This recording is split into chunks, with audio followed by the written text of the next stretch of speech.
Welcome to Pirate Living Podcast. We are your hosts, Karan and Kristen. On this podcast, we are highlighting ordinary people living extraordinary lives. These are pirates who take small, bold actions daily to create social change. Pirate life is all about rebelling and breaking the rules for good.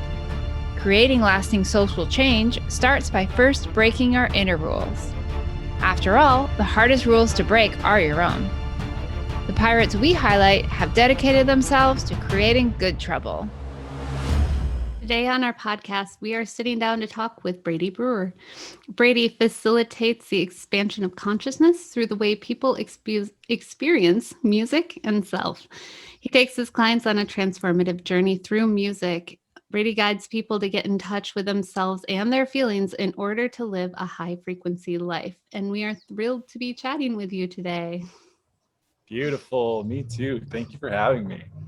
Yeah, thanks for saying yes to us. You're welcome. So part of like beginning the process of a pirate journey is recognizing that no one's coming to save you. And if you want to see change, it needs to start from within. And you're guiding people on journeys through the power of music. So will you spin us a tale of how you began your own pirate journey and then what led you to become the spiritual DJ? Mm-hmm. It's reflecting back on where this all began was noticing the way that my life, it felt as though life had control of me and not that I had control of my life.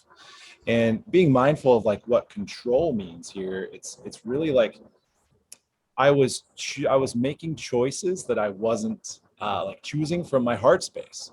And it was really, I was experiencing life through the lens of my wounds and my wounded self. So realizing this, I got to really tune into like the ways that I was wounded and what that meant to me. And along that journey, I noticed that music was taking me deeper into my experience and deeper into my emotions. And that, upon noticing that, I realized that, wow, I can actually make different choices than what I have been making from what I thought was a meaningful place. But like, you know, and now I get to make choices from what I would assert is like a more meaningful place and in a more meaningful way and in a more connected way, um, which is where my my pirate life, you could say, began. Is when I started choosing differently through for myself, being able to see through the lens of music in my heart. And so what is the social rebellion that you're looking to start with the work that you're doing, or have you started? Yes, the social rebellion has begun. And it's begun in the way that people are, through the container that I offer, people are giving themselves permission to really connect and feel their feelings, their own feelings. And the way that this is rebellious is the way that we have been um, effectively raised in a system through life, um, perceiving it to be a certain way. And that certain way is what has been passed down to us by our parents and family systems, school systems, work systems, the system, air quotes here. Um, and it's through that journey, that initial journey, that we get to realize, and I say we because it's something I have observed across many people. Um, Eventually, life becomes difficult enough that it's like, okay, what needs to change here? And what needs to change most often is the way that we experience ourselves in life. And that involves feeling our feelings and connecting to our feelings and connecting to ourselves, uh, thereby, finding accuracy with what we're experiencing rather than experiencing the projection of what it is that we're a part of. Mhm. Um, and so when we begin to make those shifts, connect with our feelings and experience ourselves in a more connected way, period. Um, we get to experience a life of sovereignty and live from a more powerful place. Mm-hmm. Yeah. Have you always been connected to your feelings, or is there a pivotal moment where something happened that changed for you, for the way you were experiencing life? Absolutely. So for me, just to give you and the audience a small background, um, when I was a kid, we moved around 11 times by the time I was 16. I got to meet my biological father when I was 16. Um, Lots of change and transition through divorce. My family is a blended family, and I am the only person who is the son of my father or the child of my father. And so there was a strong sense of disconnection and absence in my life growing up. And reflecting back on that, that was an absence of myself. And because my protectors were high and they were strong. And progressing into life through college, that's where I really gained the experiences that again, in hindsight and in retrospect, were showing me how disconnected I was. And I didn't realize I was disconnected until I realized I was disconnected. And in 2018, the pivotal turning point was, meeting a beautiful woman in a Bible study. We began dating, we got engaged, and that turned out to be that thrust me into one of the darkest seasons of my life in a way that it did not pan out. It didn't work out. And I'm so grateful for that. It's moments like those that, again, like really give us permission to know and to see and to embrace the possibility that we aren't who we think we are, and we can become somebody else. Mm-hmm. Yeah, it's so common in, when we talk to people about, if you want to call it their hero's journey or their journey to piracy, that there usually is a dark spot. It's through the birth of struggle that we are able to come out the other end, the person that we were meant to be, or are truly ourselves.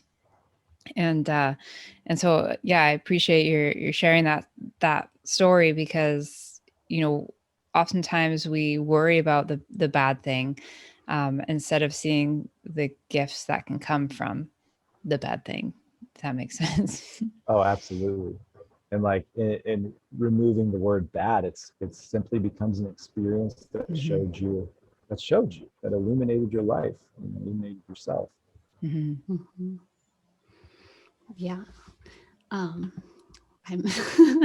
had zoomed in on us, and now it's like, wait, I have a question for you, and I forgot. So, yeah, you're taking your clients, the people that you're working with, you're taking them on a musical experience to get in touch with their feelings. First off, what led you to music in particular for working with people? Yeah, so it's really beautiful, that dark night of the soul that I got to experience through 2018 and really into 2020.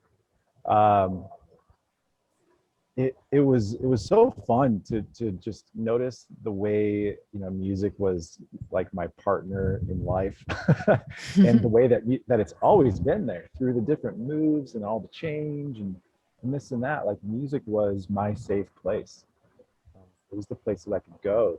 And so, that being the case, becoming conscious and developing that connection, I started doing my own story work. And then I discovered there was a way to do story work. And then I discovered there was a way to um, expand my awareness around what music was reflecting back to me, and then bridging that back to myself so that I could take ownership of it.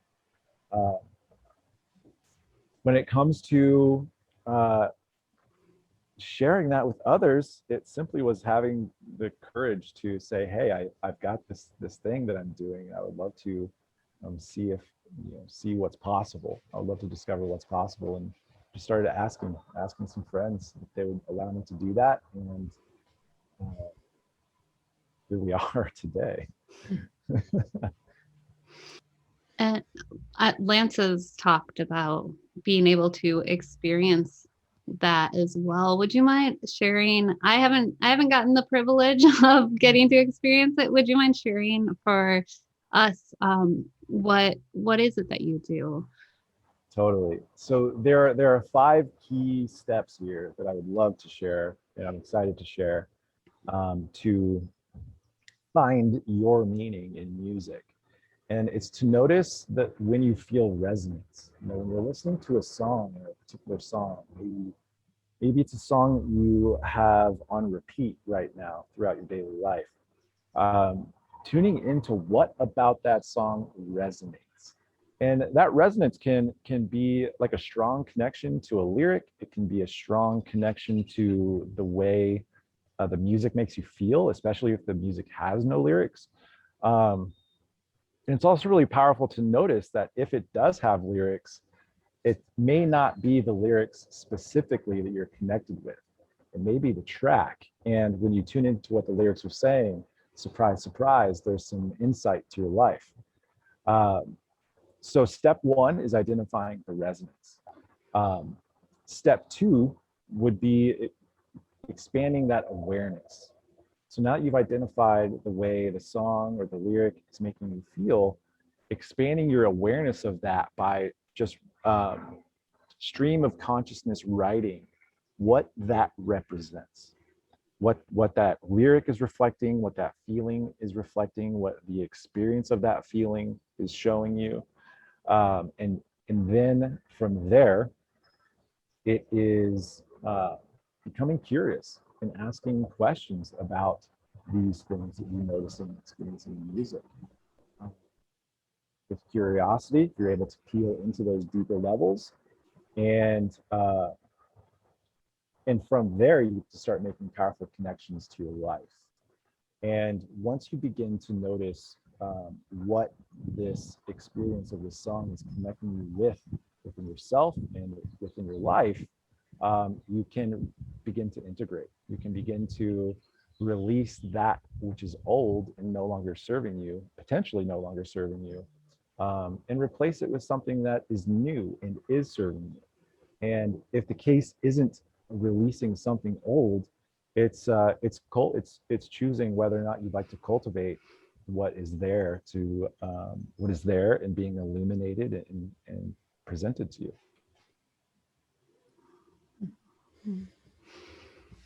Do you have a song that like it particularly is speaking to you right now?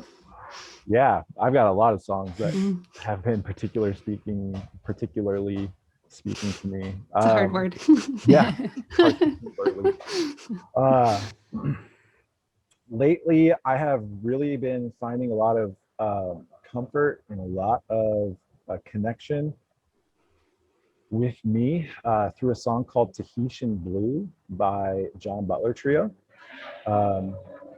You could imagine listening to it that it is from a man to his partner, from the singer to his partner, or from a person to their partner.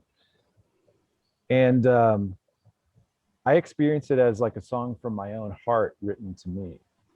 And it's a really beautiful, powerful song. Another one from there is more electronic. It's produced music. It's a song called Sonder by Jaron, Jaron. And Sonder, it's a word that is representative of 2 complex experiences that are similar and different. And it's got a really powerful way of bringing me into my feeling and then just shooting me out like a cannon into this firework of an experience. It's really a fun song. I Karan, is Bear fighting Juno in the background? Bear is fighting Juno. My dogs are fighting in the background. The door is closed. Try my best. I keep putting myself on mute, but then I can't speak. So if our listeners are hearing, that's what it is. If you hear weird noises, that's my husky and my Malamute wrestling outside of my living room. I'm not sure if it comes through in the audio, but yes, they are. It may or may not. I heard it and I got a little distracted. No. I know, I'm distracted. I'm like, please shut up, dogs. I didn't hear it at all. Okay, good. So one of the things about being a pirate is taking small, bold actions. What small, bold actions have you taken that have gotten to where you are today? Mm-hmm. Oh man, I would say it's like I've taken many like large, bold actions. But when it comes to those small, bold actions, it really comes to the way I began to interact with my world. And when I was still working in a corporate office, the smallest action that I could take was walking down the hallway and somebody says, "How are you doing?" And I was super honest about how I was doing, and like allowing that connection to be made instead of just saying, "I live in the dream," or like doing great or doing well, which I said often enough, but like I still began to make it a point to shift my awareness to my honesty and authenticity and like what was good, like good things. And so if somebody would say live in the dream, I was like, well, are you enjoying the dream? And engage it just a little farther. And then, moving into those larger actions, I started really taking steps to be guided and be led, and investing in coaching, and therefore investing in myself, so that I could be held to I would say, higher standard, or so that hiring a coach is like looking in a cleaner mirror than the one you look into every day. And so that it was things of this nature that were the small actions that led to these big actions of quitting my job and going all in on being an entrepreneur and a leader and a healer, and traveling throughout the West with my group of pirate friends. Yeah, that is very pirate. Like, can you tell us what you're doing right now as you're traveling? Absolutely. I in December I let my lease expire on the studio apartment I was living in Kansas City, Missouri, and I traveled to Austin for a couple of months, and then beginning in March, 4 or 5 of us met up in Sedona, Arizona, and camped for 2 weeks. From there, we went to Zion National Park in Apple Valley, Utah. And then from there, we traveled to Lone Pine, California, Mammoth Lakes, California. Currently, then we went to Lake Tahoe, South Lake Tahoe, California, to Dunsmuir to visit Mount Shasta, Dunsmuir, California. Dunsmuir, California, Oregon. Regardless, now we're in Bend. So, we've gotten to travel all throughout the West, experiencing the season of spring in many different locations. So like this event, if you will, or this journey, this adventure was called Follow Spring North. So we started in Arizona, and we've made our way to Bend, Oregon, and it's been a deeply transformative and connective and powerful experience to be sharing with these people and myself. And what led you? Why did you decide to become this land pirate? This land pirate. With your pirate crew. Yeah, I have really committed myself to listening, and listening in the way that I'm listening to the way Spirit is guiding me to period, guiding me the way spirit is guiding me. And so you could call it following the pull, you could call it following, or, following my intuition. But each time something like this has come up, I feel a full yes, like a go, like a kick off a cliff, or I feel like a not yet, or I feel like a no. And this was a full blown. Well, in the beginning it was a kick, and it's turned into is just this nurturing, really loving encouragement to keep going. Mm-hmm. Yeah, I mean, that's very pirate in that, like, not following a map or the map that someone else has set out for your life, and really just following your inner compass. And which, you can take that literally as you're heading north, or you can take it figuratively in that you're listening to that intuition that's guiding you. So that's really cool, and like such a very pirate thing to do. Oh my gosh. Yeah. Thank you for reflecting that. It really is. And yesterday I had the coolest experience. I went to the grocery store, and and I'm at the grocery store. My maps take me there beautifully. I get my groceries. I'm checking out. I go back to my car, and I notice that my maps are offline. Mm. And so I'm like, well, past me would have been like, oh no, what am I gonna do? And so I just calmly, like, I'm just gonna start driving in the direction that I came, and I imagine I'll find a coffee shop that I can pull over and tap into the Wi-Fi and get my map pulled up. And as I'm driving, I just noticed this sensation of just trust this. And so I kept driving. I started seeing things that I passed on the way there, and I started listening and just trusting the turns that I was making, and all of a sudden I'm in the driveway at the house without using a map at all. And it was so fascinating. Like, it actually got to a point there, and this is like I was 3.3 miles away, not far, not long. And still I noticed it's just like, just keep trusting, Brady, just keep trusting me. And I started like cheering myself on, like, we got this. This feels really good.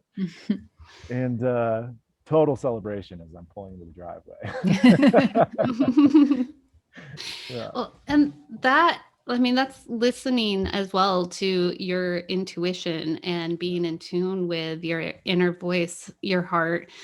What steps have you taken that have allowed you to clear out all the other noise so that you could have that space to hear the intuition speaking?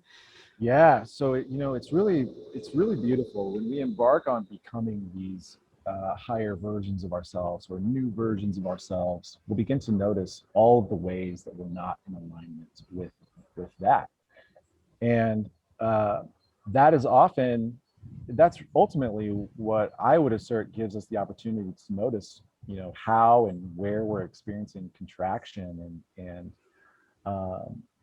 that crowdedness and that closed offness, is that we're experiencing a showing of the things that are not in alignment that we can manage, that we can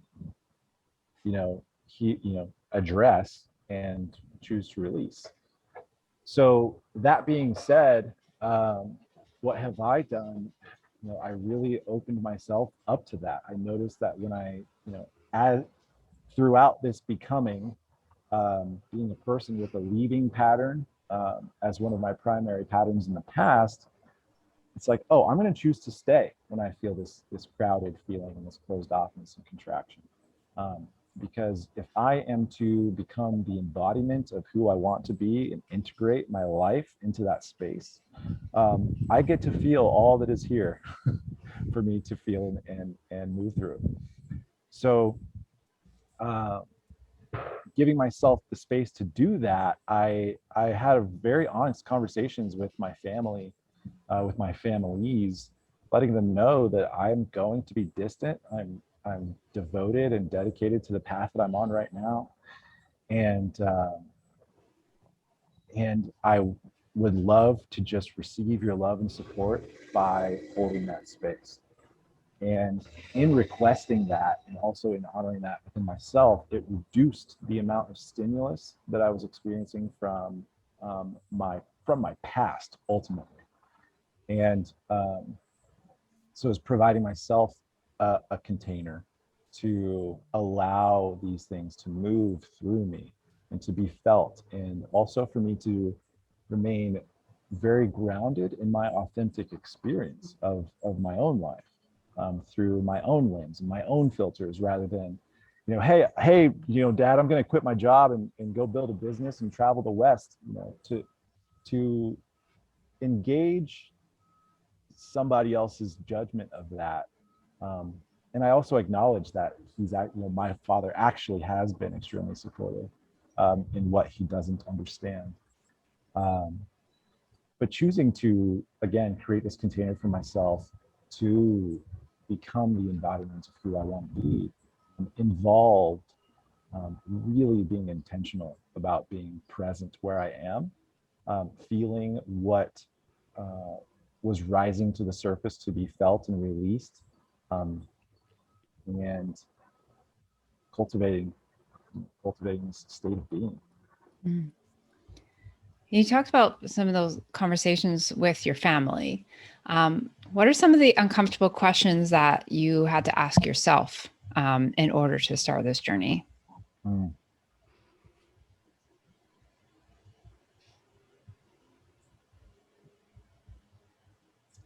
In 2012, I started asking better questions about, are my parents who I believe they are?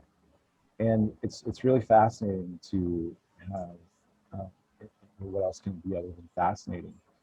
It's a bold move to remove that lens of mom and that lens of dad and begin to view these individuals and as people. And in doing that, it moved me deeper into reflection of, okay, so this is how I was raised, this is who they are as individuals, this is how I am like that, and I don't want to be like that. And so it really, the first step was allowing myself to ask uncomfortable questions about who my parents are and who I am. More recently, in regards to stepping into my authenticity, into this life, this kind of life, and this way of being, what kind of difficult questions have I asked? Was that the question? Yeah. Yeah. Ask yourself. Asked myself. Mm-hmm. Okay.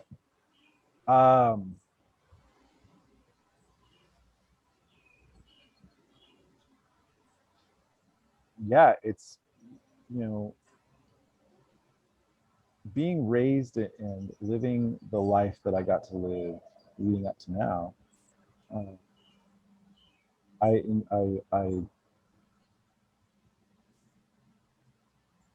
I carried many wounds into this life with me. And so some of the more difficult questions that I've gotten to ask are, how am I projecting my mother onto my relationships with women?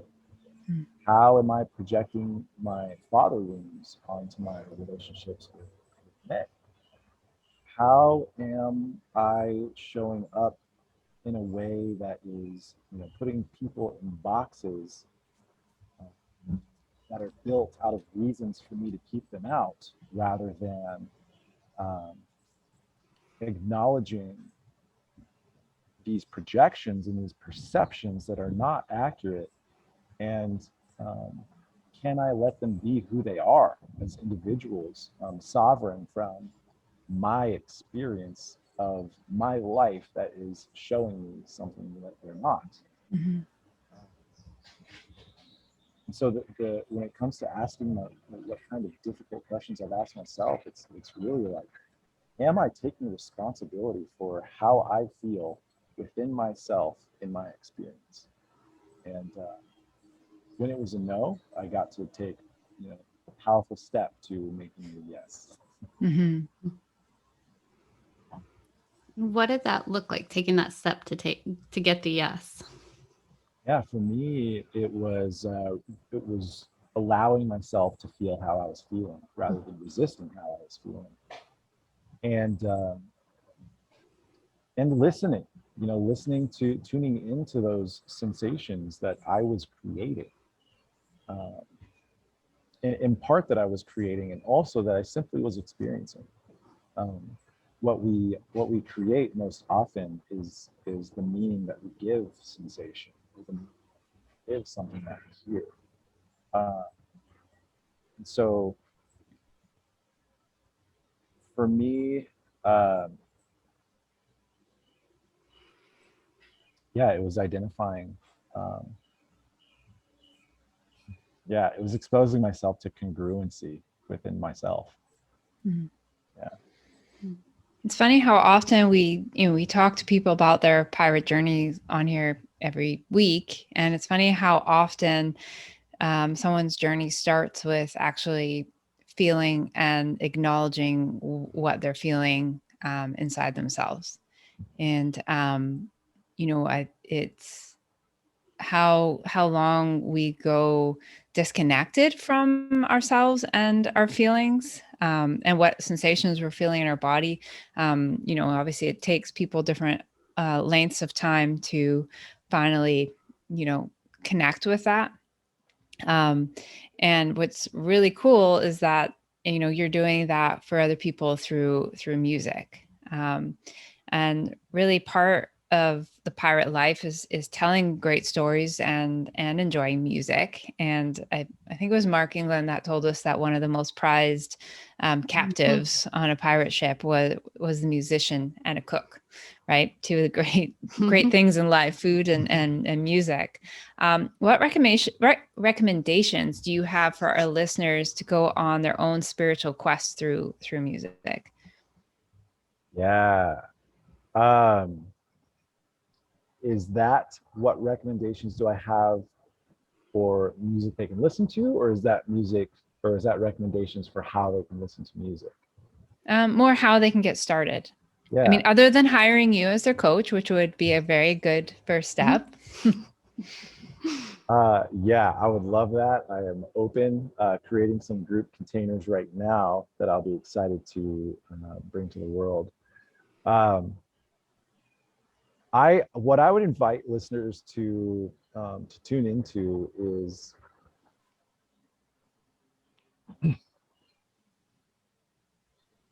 yeah, whether it's that song you have on repeat, whether it's that song that really takes you deeper within yourself and into connection, whether it's a song that really enables you to express, whether that is, you know, belting the lyrics in a sing along or breaking out in this ecstatic dance.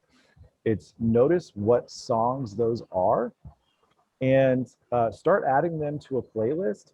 One, and two, uh, begin to listen to full albums to gain context of what that song's meaning could be. Um, Begin to notice when you feel that resonance, and then look into the lyrics.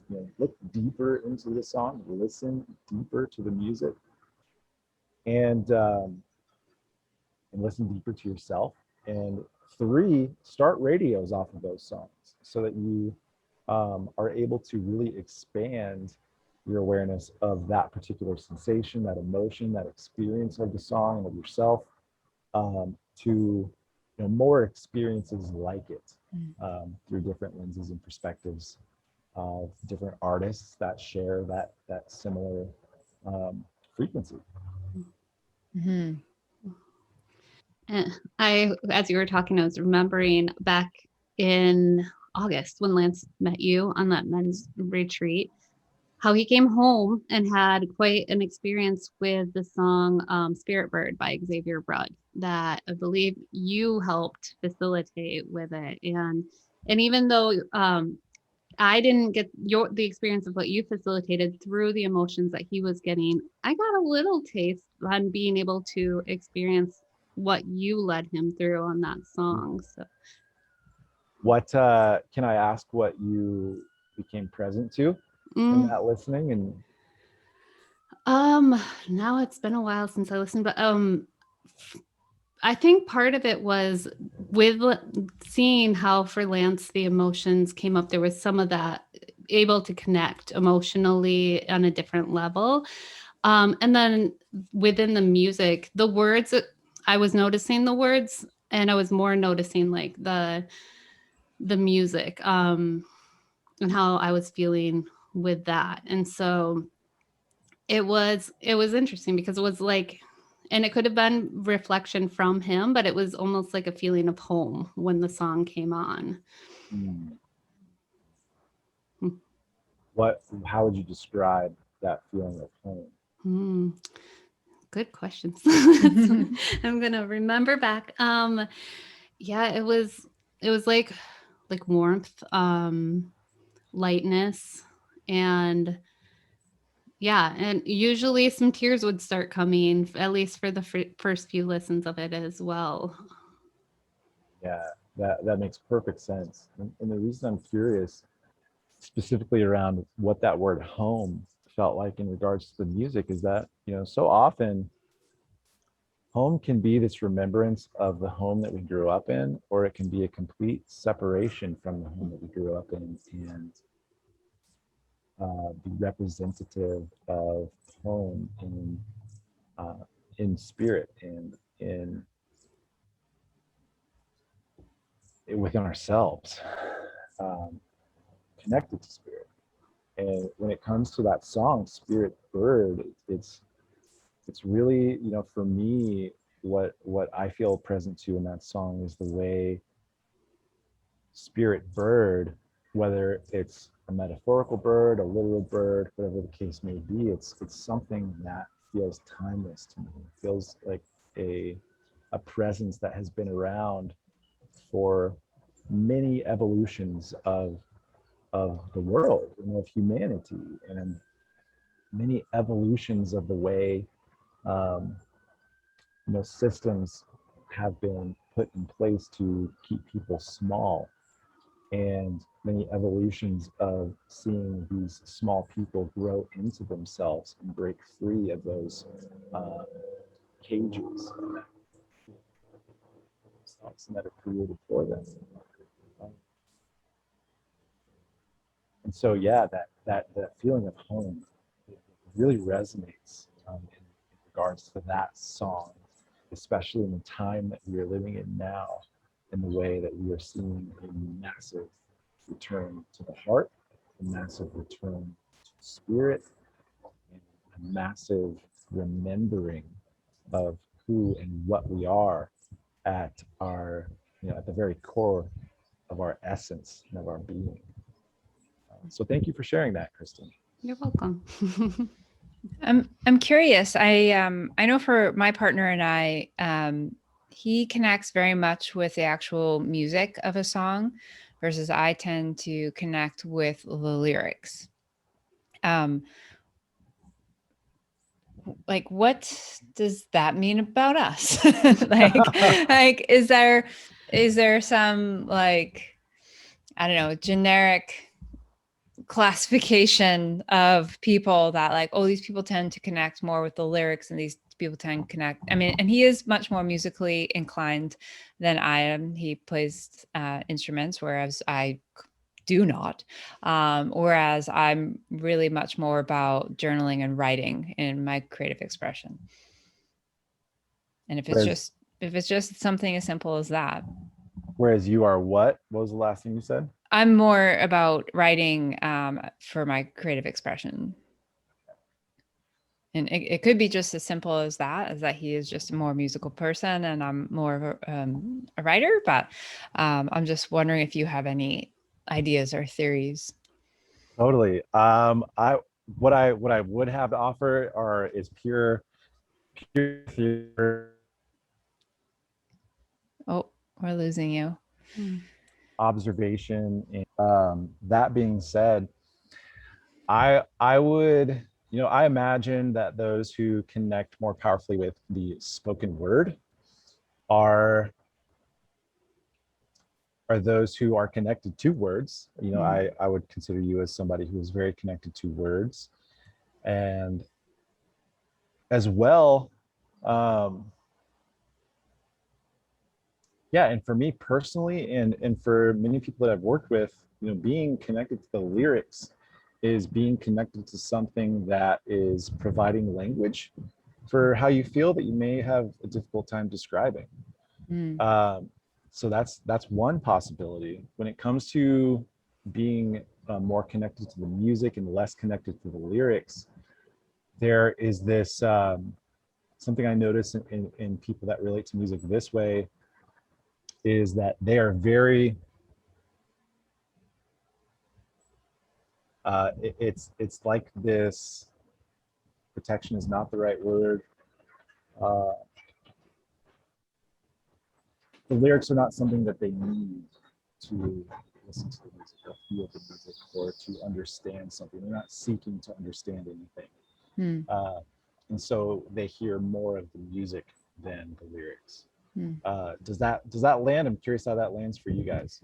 Yeah, I think that lands for sure. Like, for me, when I hear a song that I connect with, I have this need to write out the lyrics. And so my journal is full of like song lyrics, something that connects to me. And it's funny because even there's been times where I've heard songs in a different language and I don't know initially what it means, but I find it really connects. And when I go then to translate it, to see what the translation means, I find that the lyrics actually connect, even though I didn't know them to begin with. So it's really interesting. That to me is how I experience music, is through definitely through the words. I mean, my partner will be like, "Did you hear that like drum track?" I'm like, is there drums in this song? I don't know. Whereas then I'll find him on his drum set trying to replay and recreate the music. So that's how we both experience it differently for sure. Oh yeah. I this has me tuning into like 2000 and, oh my goodness, 2006, 2007. I played guitar in a band, and I remember like when I was listening to music and also actively playing music, I would hear songs and be like, oh, I could play that. I could totally play that. Then I would start to mimic it, and I wouldn't hear the lyrics at all. Of course I heard them, rather I wasn't listening to them. And moving from that time in that space, and I've actually reconnected with a lot of that music. I was in a metal band, and we played along with a lot of music by a band called Killswitch Engage. And tuning into that music now, they are actually a very love-driven, conscious-driven metal band, like metalcore band. And it's been so beautiful to like tune back into that version of myself, and bridge, just feel into what was calling me to that music, and the way I'm connecting with it now. It's like my future self was connecting to my past self. So to your point, yeah, I feel that all the way through. So you're experiencing, I want to say old songs differently now with the new Brady? Oh yeah. Yep. New layer. Like I'm hearing things in different ways. The songs are, I would say, blooming. Yeah. I am blooming. Now, have you? What a beautiful affirmation, by the way. Yeah, that is. Yeah, that's a great one.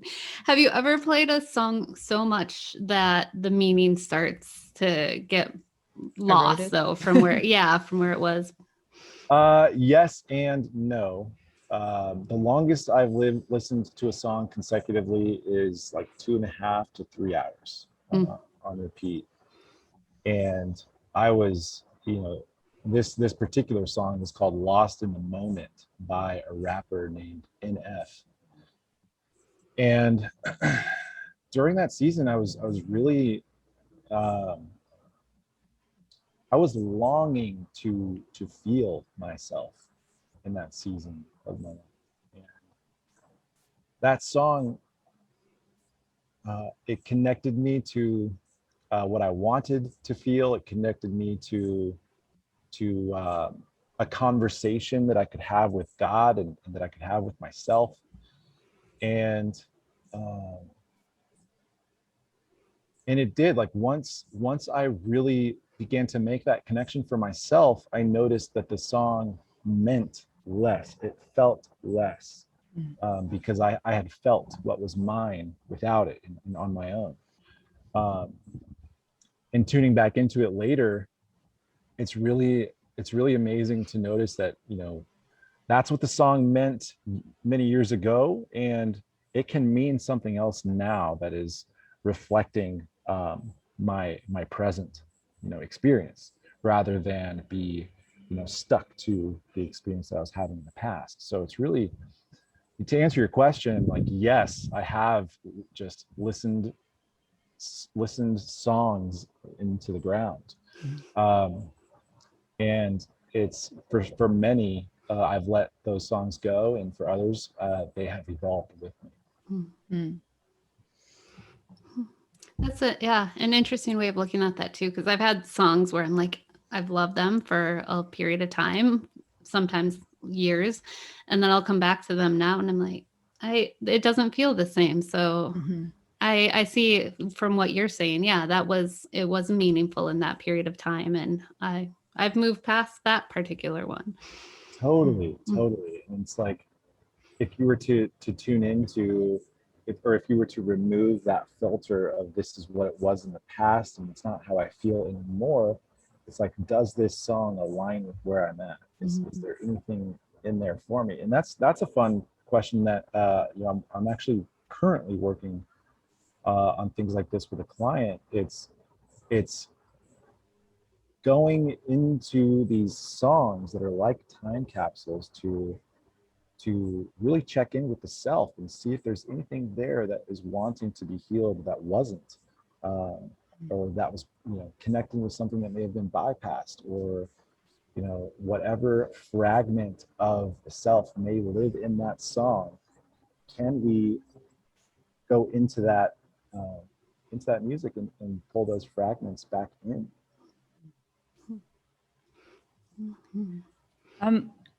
Brady, where can our listeners go to find out more about you?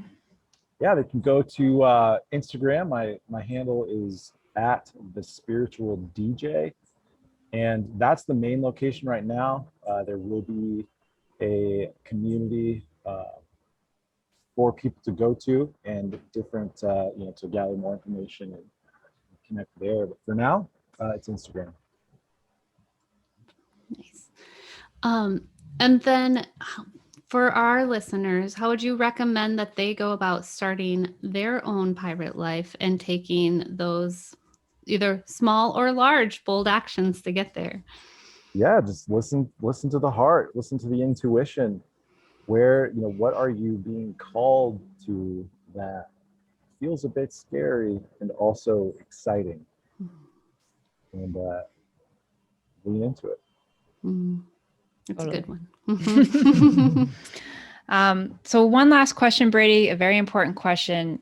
Do you know any pirate jokes? Oh, man. Right now I'm getting a vision of Larry the Cucumber from VeggieTales dressed in his pirate hat. The pirates who don't do anything? We are the pirates who don't do anything. I don't have any good pirate jokes. I wish I did. We're always equipped. Awesome. So, what's the difference between a hungry pirate and a drunken pirate? What's the difference between a hungry pirate and a drunken pirate? One's got something in their stomach and the other doesn't. One has a rumbling tummy and the other's a tumbling rummy. But dude. Exactly. And on that note, thank you for that. That was a great joke. Awesome. Well, it's been so great talking to you, Brady, and this has been a really fun conversation. So thank you for joining us. And yeah, we look forward to seeing what else you put out and following your journey. Thank you both. This was amazing.